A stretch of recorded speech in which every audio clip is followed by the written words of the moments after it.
भाई लोग, सभी लोगों का मैं स्वागत करती हूँ और सभी लोगों का इस मंच के माध्यम से पैर छू के प्रणाम करती हूँ। हम चाहते हैं कि एक बार ताली बजा के आप सब अपना आशीर्वाद दे दीजिए, क्योंकि ये प्यार आप सबका देख के सच में बहुत अच्छा लग रहा है। और हम चाहेंगे कि आप लोग छोड़ दीजिए, वो लोग हो जाएंगे, सेट हो जाएंगे जहाँ जहाँ पे है। बड़ी पावन मेला में हम लोग उपस्थित हुए हैं यहाँ पे अपने खाटू श्याम जी की जन्म उत्सव पे। और मेरी माताएं बहनें भी लोग बहुत सारी यहाँ पे आई हुई हैं। हम चाहेंगे कि अगर इधर जगह है तो आप लोग आगे भी आ सकते हैं, जितने हमारी माताएं बहनें हैं। सज्जनों से निवेदन है, माताएं बहनों को खड़ा होना पड़ रहा है आपके नाते, थोड़ा आप इधर आ जाए। सभी भाइयों से निवेदन है कि आप पुरुष वर्ग में आ जाए, आपके नाते बहनों को माताओं को खड़ा होना पड़ रहा है। जितनी आप खड़े आप लोग इधर आ जाइए, हमारी माताएं बहनों को कैमरामैन के पीछे जितने भी लोग हैं हट जाए वहां से। थोड़ा सा व्यवस्था में सहयोग करें। माँ बहनें इतनी दूर से आई है कार्यक्रम के सहभागी होने के लिए, तो आपके सहयोग मिलना चाहिए। इस कैंपस को खाली कर दें माताओं के आगे से। थोड़ा थोड़ा आप लोग हो जाइए, माताएं बहनें इधर आ जाइए। सभी लोग डी ब्लॉक के बाहर जाएं। आप लोग एक एक साइड हो जाइए, हमारी माताएं साइड बहनों से के जो लिए पुरुष बना वर्ग हुआ है है। या किनारे जाए माताओं को देखने के लिए। हम चाहेंगे कि आप सब एक बार जोरदार जयकारा लगाएंगे। और हमारे बीच बहुत ही बड़े बड़े आर्टिस्ट, कलाकार सभी लोग यहाँ पे उपस्थित हैं हमारे गार्जियन। सबसे पहले मैं धन्यवाद देना चाहूंगी इस कार्यक्रम के जितने भी टीम मेंबर लोग हैं, जितने भी कमेटी के लोग हैं, सभी लोगों का दिल से धन्यवाद कि इतना प्यारा आयोजन किया आप सभी ने। और हमारे बीच भोजपुरी इंडस्ट्री के बहुत ही अच्छे कलाकार दीपक दिलदार सर भी आए हुए हैं। सर का मैं स्वागत करती हूँ, अभिनंदन करती हूँ। बहुत प्यारे प्यारे कलाकार यहाँ पे आए हुए हैं लोग, सभी लोग का स्वागत है। अपने बाबा के दरबार में हम सभी हैं। प्रेम से बोलिए सच्चे दरबार की मैया शेरा वाले की। क्या बात है। और अभिषेक भोजपुरिया जी जो कि बहुत ही अच्छे राइटर भी हैं, बहुत ही अच्छा गाते भी हैं, आपका भी स्वागत है। और इनके माध्यम से हम यहाँ पे आए हुए हैं। मैं चाहूंगी 2 मिनट आप आएंगे। और अभिषेक जी को दिल से धन्यवाद। बहुत प्यारा लिखते भी हैं, और मेरे लिए भी कुछ लिखिए भाई, आप मुझे भी कुछ दीजिए, अपने सुंदर हाथों से मेरे लिए भी कुछ लिख दीजिए। बहुत प्यारा प्यारा गाना लिखे हैं। सभी लोगों का यहीं से स्वागत करती हूँ, हमारे म्यूजिशियन टीम।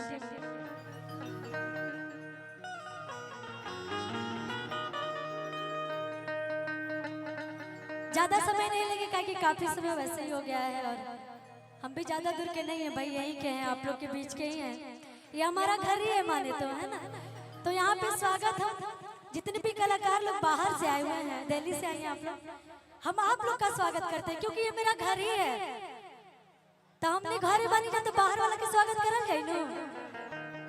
हम दावत जात रहे हमारे घर में हो, लेकिन जितने भी बाहर से कलाकार आए हैं लोग, सभी लोग का मैं स्वागत करती हूँ। और बाबा के दरबार में कहेंगे बड़ी प्यार से क्या, कोई भी शुभ कार्य करने से पहले अपने माता रानी को याद करते हैं हम सभी लोग। और बहुत सारे तमाम गीतों को आप सब प्यारा आशीर्वाद दिए हैं, लेकिन आज ये बहुत सम्मानित मंच है, बाबा के दरबार में है तो बाबा के लिए कहेंगे। लेकिन उससे पहले माता रानी के लिए कोई भी शुभ कार्य होता है तो हमारी माताएं बहनें सभी लोग मैया रानी से याद करते हैं। को भक्त माई के दरबार में गई बड़ी, और माई से बड़ी प्यार से कहा तरीका,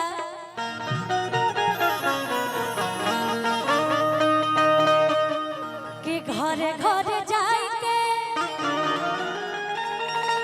तू भोगा वाला गइलो, हमारो नसीब नहीं आचरण के दूर, रहे आइलु मायरिया,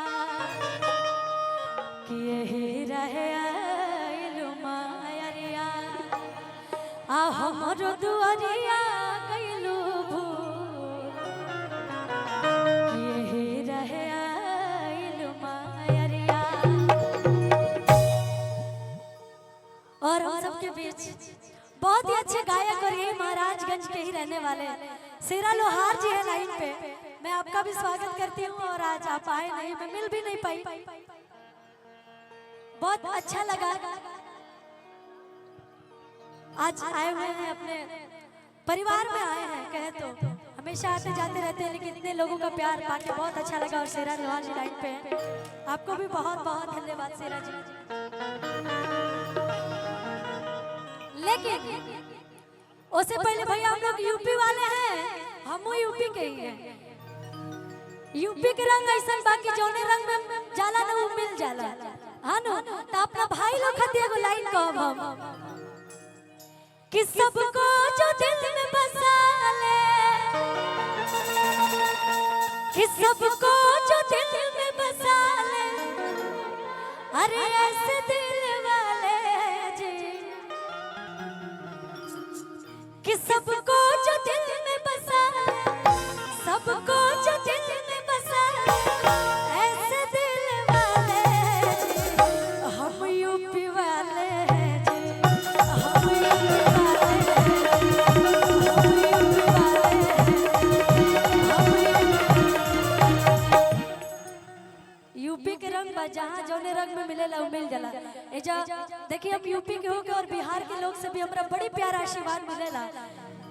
बहुत जगह हम जाइले ऐसा ना लगेला कि हम यूपी के, हम जहाँ भी जाइले लोग वही जगह लोग हमके इतना प्यार करेला। तो हम एक लाइन कहम ओकरा बाद से आप सबके जैसे फरमाई कि माटी से सोना कर दे, माटी से सोना कर दे, ऐसे कर दे, हाँ हम बिहारी हैं, हाँ हम बिहारी हैं, हाँ हम बिहारी। लेकिन वो भक्त माई से का कहतड़ी कि घरे घरे जाए के तू भोगा वाला गइलू, आ हमरो नसीब नहीं चरण के धूल, कि यही रहे आइलू माया, यही रहे आइलू माया, हमरो दुआरिया गइलू भूल, यही रहे आइलू माया, हमरो दुआरिया गइलू भूल, यही रहे आइलू माया।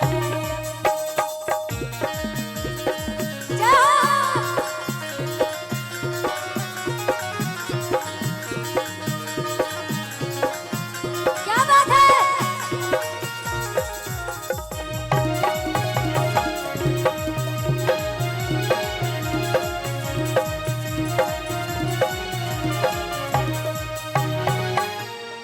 अच्छा ये इतना लोग उपस्थित बनी तनी हम चाहम कि अपन अपन मोबाइल जेब में रख के तनी दोनों हाथ ऊपर करी, पूरा पूरा दोनों हाथ, मोबाइल नीचे रख लीजिए। अभी मोबाइल वीडियो बनाने के लिए बहुत समय है, भक्ति करने के लिए जबरदस्ती करना पड़ता है, ये मुझे पता है, इसीलिए मैं कर रही हूँ।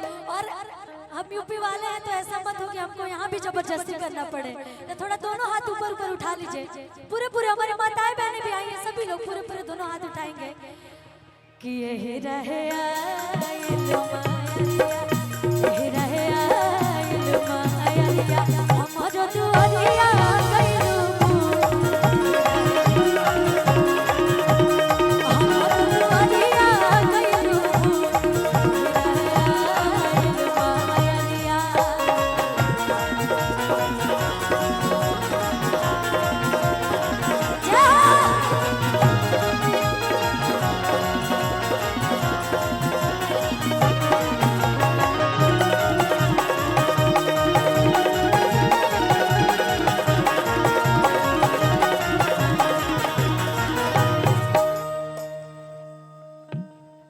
भक्त गइली माई के दरबार में, देखिए अगर कोनो शादी उदी के फंक्शन रहा तरवा सबके इतना जबरदस्ती करे के ना पड़त, काहे कि ई भक्ति बाई से जबरदस्ती करे के पड़ता, ई कलजुग भैया का कइल जाए करे के पड़ता। कहली भक्त माई के दरबार में जाके कि अंगना लिपवले बानी, कलसा धरवले बानी,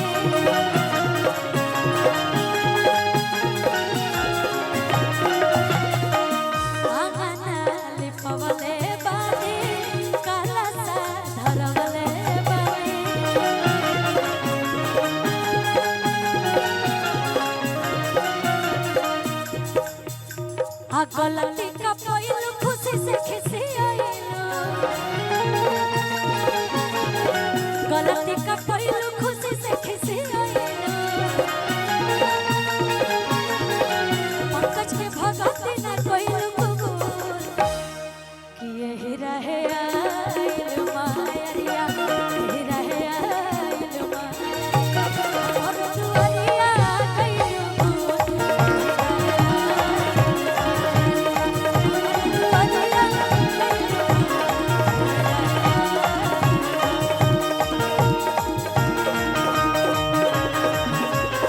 क्या बात है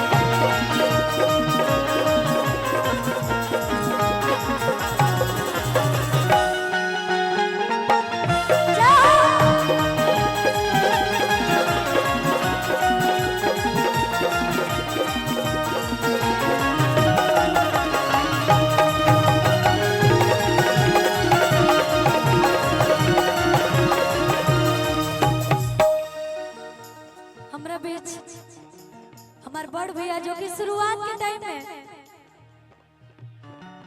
जब हम शुरुआत के लिए अपन गायकी के त हम जय गुरुदेवा भैया बनिए जा भैया के मंच के माध्यम से पैर छू के प्रणाम करत हनी और बहुत साथ देले बानी बहुत सपोर्ट करले बानी एगो छोट बहन के हमेशा एगो बड़ भाई होके के फर्ज निभैले बानी और आज भैया से मिलके बहुत आनंद आया बहुत ही अच्छा म्यूजिक डायरेक्टर रही जा हमार गोरखपुर के और बहुत सारा गीत गवाइने बहुत साथ भी देने हमारे कैरियर में हमार जय गुरुदेवा भैया के भी बहुत साथ हुआ जब हम एजा से शुरुआत कर ले रही अपना घर से आज एजा भैया आयल बने ऐसे तो कबो कहे के मौका ना मिलल भैया लेकिन अगर एगो बड़ भाई कोनो बहन के होय त रहुआ जैसे होय एकरा खातिर बहुत बहुत धन्यवाद और आज ए मंच पे खड़ा बानी ए जगह पे खड़ा बानी ओमे आप सबके बहुत साथ और सपोर्ट और आशीर्वाद बाटे एकरा खातिर दिल से हम धन्यवाद देवल चाहम भैया जौन रहुआ साथ देले बानी सपोर्ट कल बने ओकरा खातिर कोनो वर्ड त नहीं के लेकिन बस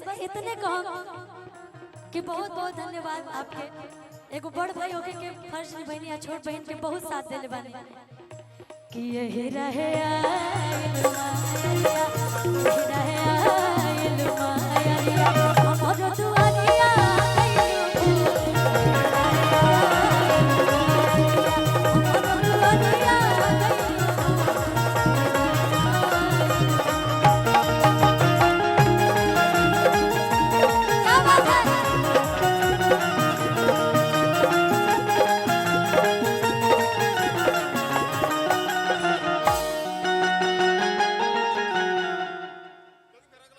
केक कटेगा हमारे खाटू श्याम जी का उसके बाद से फिर हम लोग और गाने बजाने करेंगे है ना आई एक लास्ट करिए ओकर बाद से केक काटे के ओकर बाद से गाना बजाना है कि यही रहे आइल मायरिया यही रहे आइल मायरिया और दुआरिया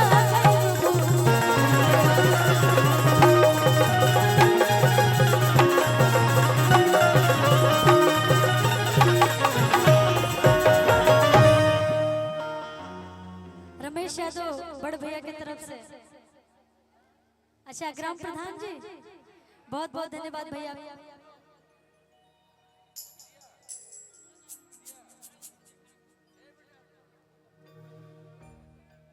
अच्छा सूरज जी और सीपीएन बहुत बहुत धन्यवाद इन लोगों को और अभी हम लोग केक काटेंगे खाटू श्याम जी का जन्म उत्सव मनाएंगे उसके बाद से है ना आप सबकी फरमाइशें पूरी होंगी